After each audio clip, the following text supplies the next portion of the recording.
We're very proud to be here representing the Arizona chapter. I think all three of us are over here. And I'm honored to be here representing Team Asher and Beck.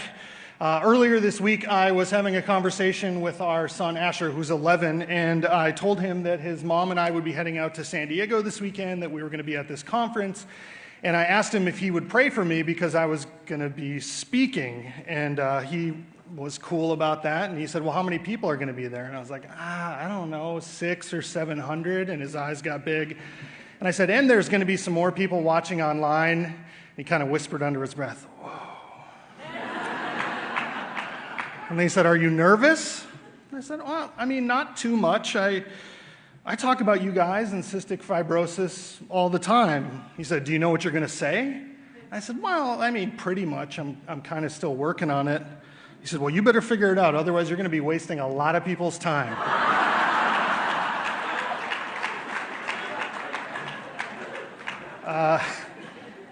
So that's one of the interesting twists about speaking in a place like this, right? For more than a decade, I've been speaking about this topic in many places, and in nearly every one of those environments, I have the benefit of having a unique story about a unique circumstance that has impacted our life in a way that has impacted almost none of the other people that we're speaking with. And then I come here with you people. It's maybe the only place in the world where my story doesn't feel unique. The only place where my story carries the echoes of your stories and where our journey is along almost the same paths as your stories. And I have to admit, Asher got in my head a little bit. I started to panic and my confidence started to waver. I wondered, okay, how am I going to avoid wasting these people's time now? I'm going to tell them a story that they know maybe better than I do. But here's the truth of the matter. Every one of our stories matter. Every one of our stories is unique. And maybe most importantly, every one of our stories is powerful. And this one is ours. Almost a decade ago, my life completely changed trajectories. My wife Rachel and I grew up together in our little hometown of 350 people in a rural farming community in North Dakota. We attended elementary school together. We became best friends in high school. We began dating in college, not after I didn't try in high school, but eventually it all came together. We were married at the age of 22 in the small town Lutheran church that my grandfather built with his own hands. It's a romantic story, isn't it? Yeah. We moved across the country from North Dakota to Arizona just 3 days after our wedding. We spent every penny that we had to rent a U-Haul and put down a first and last month's rent on an apartment.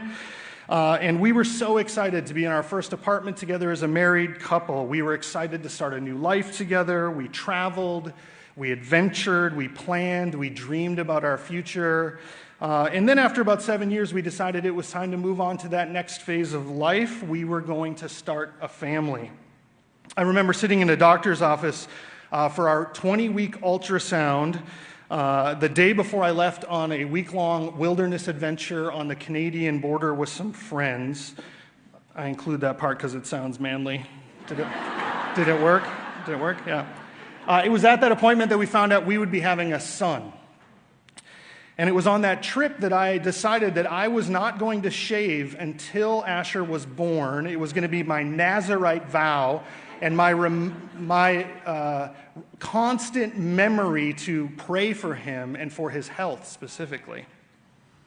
And what we were completely unaware of was the fact that we were carriers of some rare genetic disorder that would change our future in a comprehensive way. 10 days after his birth in 2007, Asher's pediatrician called us to say that the results of his newborn screening came back, and it indicated that Asher was born with something called cystic fibrosis.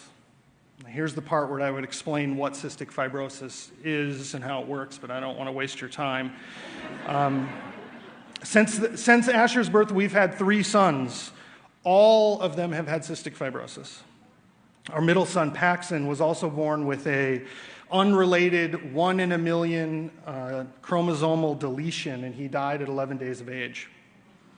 Our plan for our lives, our tidy, well laid plans were laid to ruin, and in their place, we found ourselves attempting to rebuild a life on their ashes.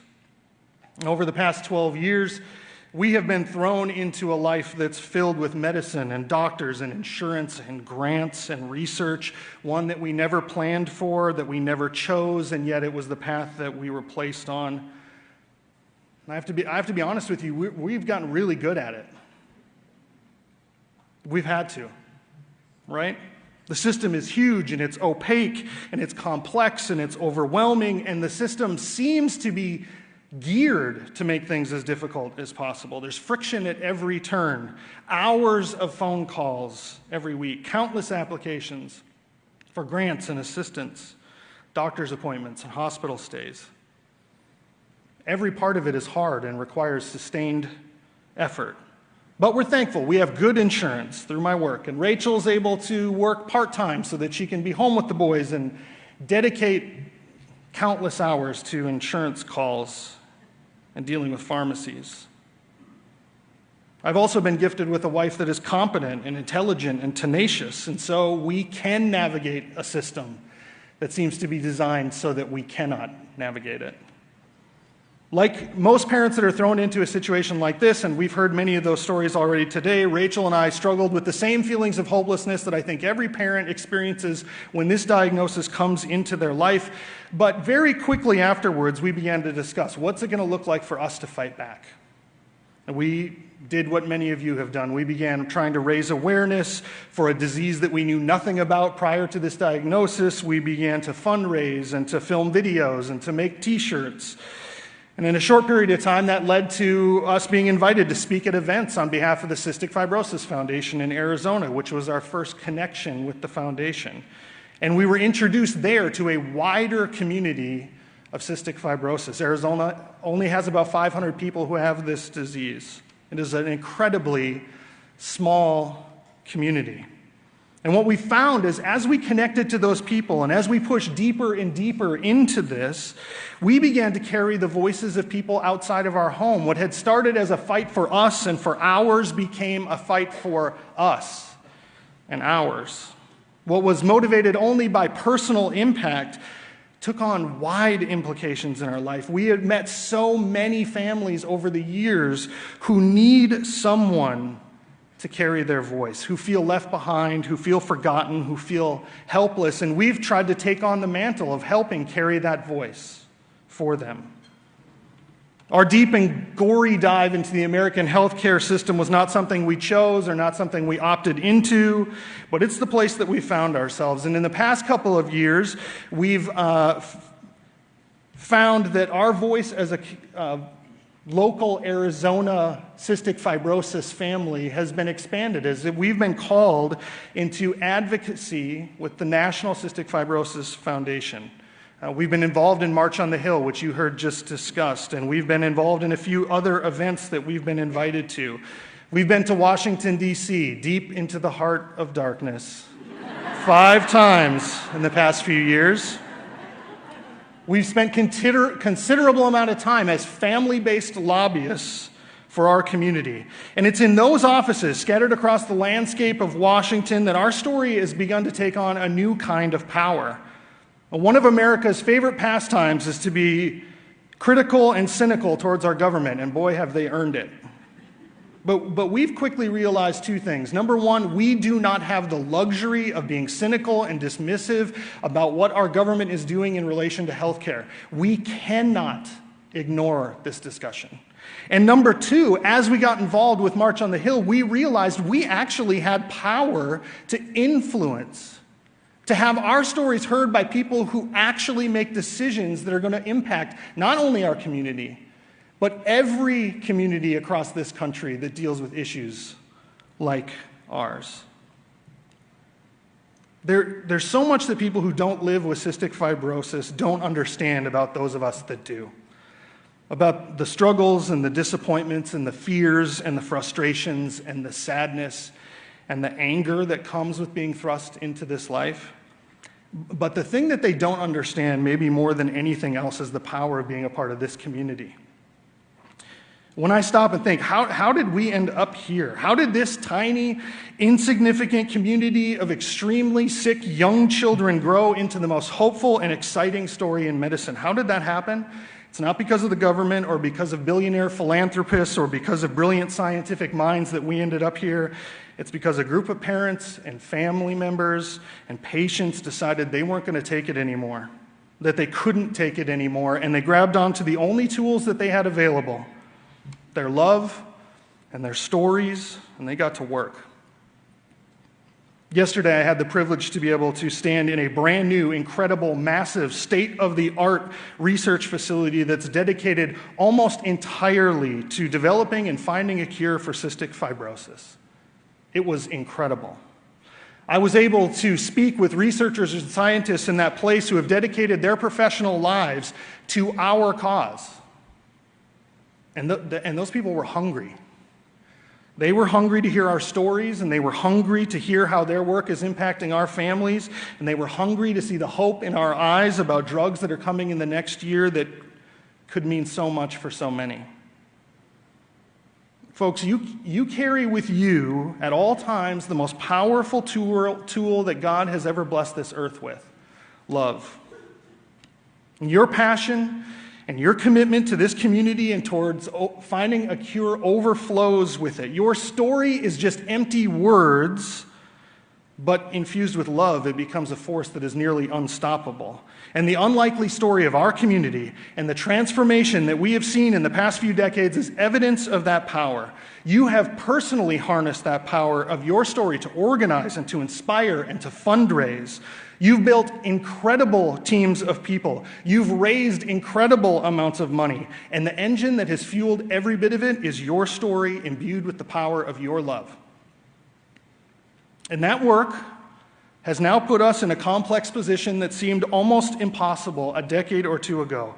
Instead of wondering if it's even possible to find drugs that would treat the underlying cause of cystic fibrosis, we have to ask now, will our community be able to access those drugs when they arrive? Our mission, driven by your stories, has been so successful that now we face a new challenge, one that will also be fought using the very same skills you've already developed and that you've already honed. Whether you like it or not, the truth of the matter is that our government holds an incredible amount of control over the access, the cost, and the availability of our health care. The question is no longer, will there be life-altering treatments for people with cystic fibrosis, but instead, do we have adequate and affordable health care coverage that will allow them to utilize those treatments when they get here? And those decisions are being made in Washington, D.C., and in Phoenix, Arizona, and in Tallahassee, Florida, and in Boise, Idaho, and in Sacramento, California, and in every other state government across this country. And Rachel and I have been able to seamlessly begin to invest in advocacy with the foundation because of the skills that were required were the ones that we already possess, the same skills you've spent your time perfecting. Tell your compelling story, power it with your incredible love, and win the hearts of those that hear it. If you're here today or you care enough to be watching this from home, then for you, there is literally no excuse why you should not be involved with advocacy here at the foundation. It requires a text that you've already heard about. Sending a text message, sending a tweet, making a phone call in order to ensure that our community has the access that it needs is an absolute no-brainer. But today I want to encourage you to think about advocacy in a wider way, because the teams that you've built across this country to fundraise and to raise awareness are an incredible force. They have proven themselves to be powerful and effective, and they've been built at the cost of things that people already value at a high level: their attention, their time, and their money. If you've built a team that cares deeply about this cause, and more specifically about you and your story, deeply enough to give you their time, attention, and money, then it makes no sense not to ask them to join you on this journey of advocacy. This year, as you plan and work towards your goals with your community and your teams, make connecting them to advocacy work here at the foundation the next connection point for them. This community has already done so much of the hard work to ensure a bright future for people with cystic fibrosis. Let's make sure that we do the hard work to ensure that those people can access that future through making our stories heard by the people that control that access. Thanks so much for your time. I hope I didn't waste it.